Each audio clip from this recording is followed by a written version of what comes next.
Como vocês podem ver, a luz atrás de mim queimou. Infelizmente nosso valor de produção tá caindo, então se puder dar like, se inscreve no canal e quem sabe um dia eu consiga consertar isso. Na real eu devia ter visto isso antes de começar a gravar, né? A iluminação deve estar horrível. Mas sabe mais uma coisa que eu devia ter feito antes? Esse vídeo aqui que vocês estão vendo. Eu acho que durante todos os tipos diferentes de vídeo que eu faço, eu falo umas 200 vezes os termos singles, EP, mixtape, álbuns. E acontece que para pessoas que talvez ainda não estejam muito enturmadas nas discussões de música, essas palavras podem acabar soando meio vagas, e entender a diferença entre elas pode ser mais chatinha ainda. Mas não se preocupem, senhoras, senhores e outros, pois o Sr. E está aqui para salvar vocês dessa crise econômica e social que ataca o nosso país como herança daquela porcaria de governo do cara que fugiu pra Disney. Então vamos falar sobre música, começando com single. E mano, single deriva da palavra grega singelo, que significa um. Logo, single representa algo solitário e triste, como você que tá vendo esse vídeo. E no contexto da música, então é óbvio que o single se refere a uma música, uma track, uma faixa apenas. Single é quando o artista ou a banda decide lançar uma só musiquinha pro público, seja para anunciar um próximo projeto maior, anunciar o seu retorno, promover algum produto ou coisa assim, ou só porque ele tá afim de fazer isso mesmo. Existem centenas, se não milhares de singles sendo lançados ao redor do mundo todo dia. Mas aí que a coisa começa a ficar bem doida. No passado, lá no meu tempo, quando eu tinha meus 40 anos de idade, a galera ainda lançava os singles no formato físico, em discos de vinil, o que claramente era uma bosta. Imagina você ter que levantar e sair da sua casa só pra ouvir música nova. Horrível, eu nunca conseguiria viver nessa época. Mas enfim, discos eram uma parada muito estranha porque eles tinham dois lados. E quando eles gravavam a música em um dos lados, ficava sobrando o verso. Então, depois de 50 anos de pesquisa científica com testes em humanos, os caras perceberam que dava pra colocar mais uma música nessa parte de trás. E isso eles chamaram de B-side, ou lado B para os patriotas.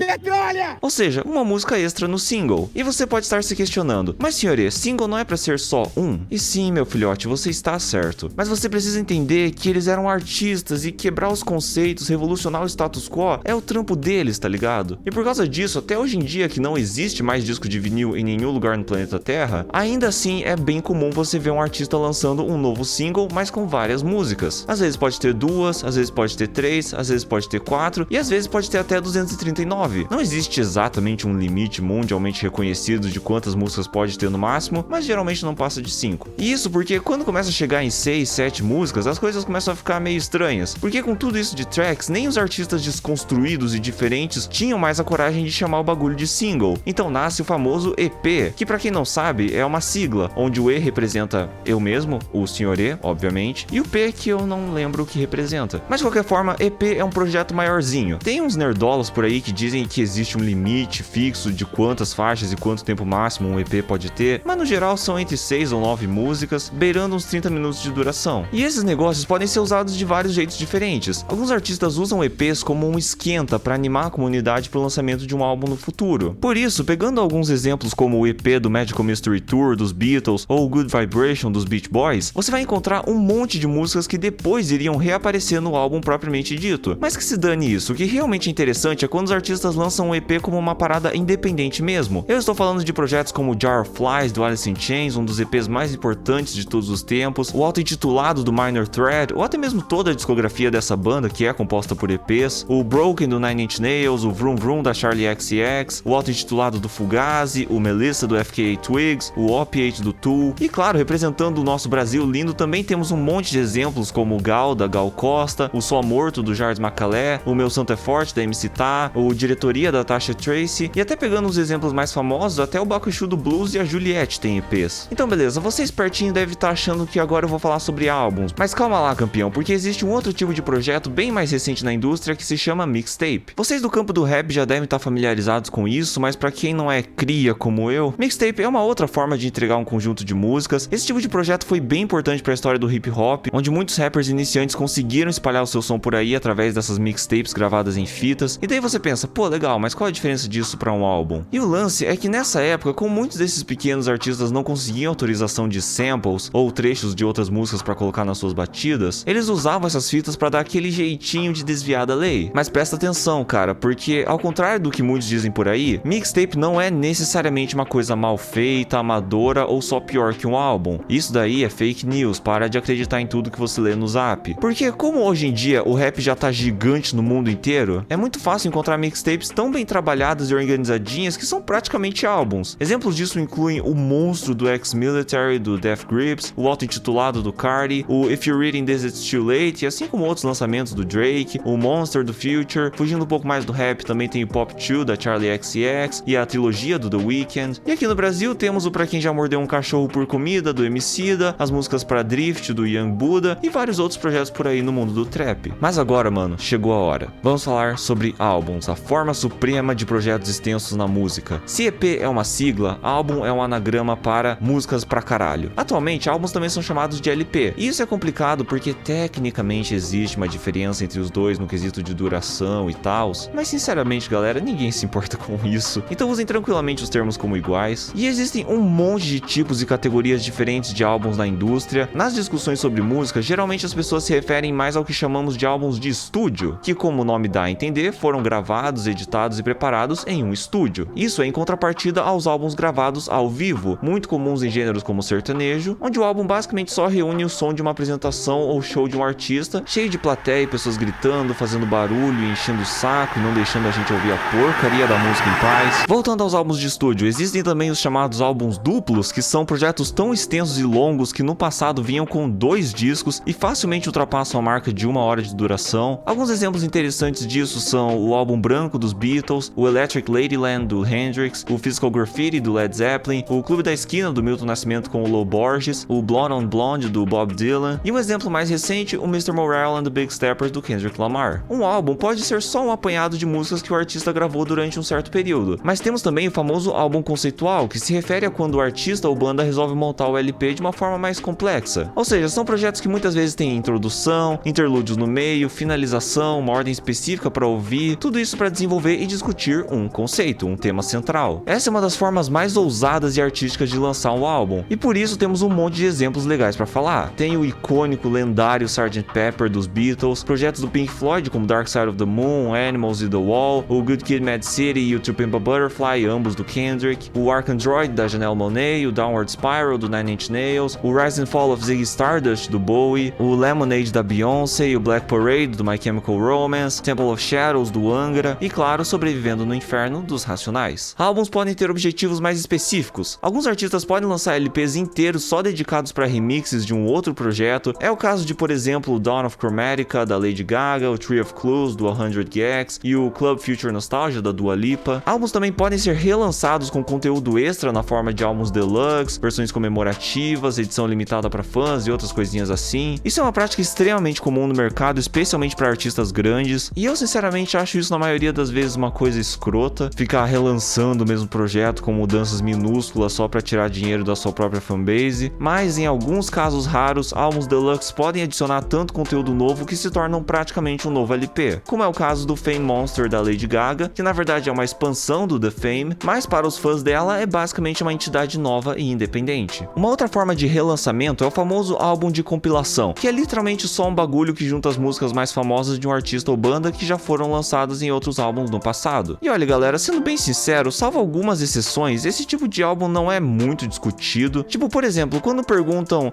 qual que você acha que é o melhor álbum dos Beatles? Ninguém vai responder, é o One. Porque qual é, né, gente? Isso quase soa como trapaça, sabe? É tipo, sei lá, quando você vai jogar pedra, papel, tesoura e o espertinho vai lá e fala, a arma ganha de tudo, Sabe, bem essas coisas do eleitor do Inominável que fugiu pra Disney. Álbuns podem ser preparados para acompanharem outras mídias, e quando isso acontece eles podem ser chamados também de soundtracks ou OST. Daí eles podem ser aplicados em filmes, séries, videogames e muitas outras coisas. Como exemplo, a gente tem as músicas do Inside do Bo Burnham, a soundtrack de Blade Runner, a soundtrack de Cowboy Bebop do Seatbelts, o volume alpha do Minecraft do C418, a OST de Undertale, Persona 5, a soundtrack de Orfeu Negro, essencial para a história da nossa cultura, e até mesmo, sei lá, aquele musical do South Park. Um tipo bem específico de álbum é o archival ou arquivado. Isso é bem coisa de usuário de Rate Music, e archival meio que é um termo guarda-chuva que se refere a vários subtipos diferentes de álbuns, que inclui, por exemplo, apresentações mais específicas ao vivo, como How the West Was Won do Led Zeppelin, ou o Olatunji Concert do John Coltrane, versões alternativas de LPs já lançados, como o Let It Be Naked dos Beatles, ou o Smile Sessions, projeto histórico dos Beach Boys, ou até mesmo só um conjunto de músicas que nunca foram oficialmente lançadas, como o New Moon do Elliott Smith. E finalmente a última categoria que eu acho relevante de álbuns são são os bootlegs, os LPs não autorizados ou álbuns perdidos. Esses projetos geralmente são só discutidos bem dentro das comunidades dos artistas ou bandas, então são bem específicos. Boa parte desses exemplos incluem gravações não autorizadas de shows, como o caso dos vazamentos e a live stream das apresentações da Donda do Kanye West, versões modificadas de álbuns feitos pelos fãs, como o clássico Justice for Jason, que é uma versão remixada e muito superior do Justice for All do Metallica, onde o baixo tem o som corrigido, e claro, os álbuns perdidos ou simplesmente nunca lançados, como Songs from the Black Hole do Weezer, o Carnival of Light dos Beatles, o Yandy do Kanye. E na verdade, gente, falar sobre toda a história de álbuns não lançados do Kanye daria facilmente uma série de vídeos. E cara, dando um exemplo mais prático ainda, você já se perguntou por que não dá pra ouvir algumas músicas como a Tô Usando Crack da MC Carol no Spotify? Então, a razão disso é porque essas músicas fazem parte de um compilado dela de 2010 a 2013 que não tem autorização para serem lançadas, então se torna um bootleg. Então eu acho que é isso mesmo, gente. Vocês nem precisam conhecer muito sobre esses tipos mais específicos de álbuns, mas se você já entendeu o geralzão, cara, você já está pronto para ir se guiando nos projetos dos seus artistas favoritos e se localiza mais nas discussões de música. Mesma coisinha de sempre, like, se inscreve e comenta alguma coisa aí. Até a próxima e espero ter te ajudado a superar a crise financeira do nosso país. Falou!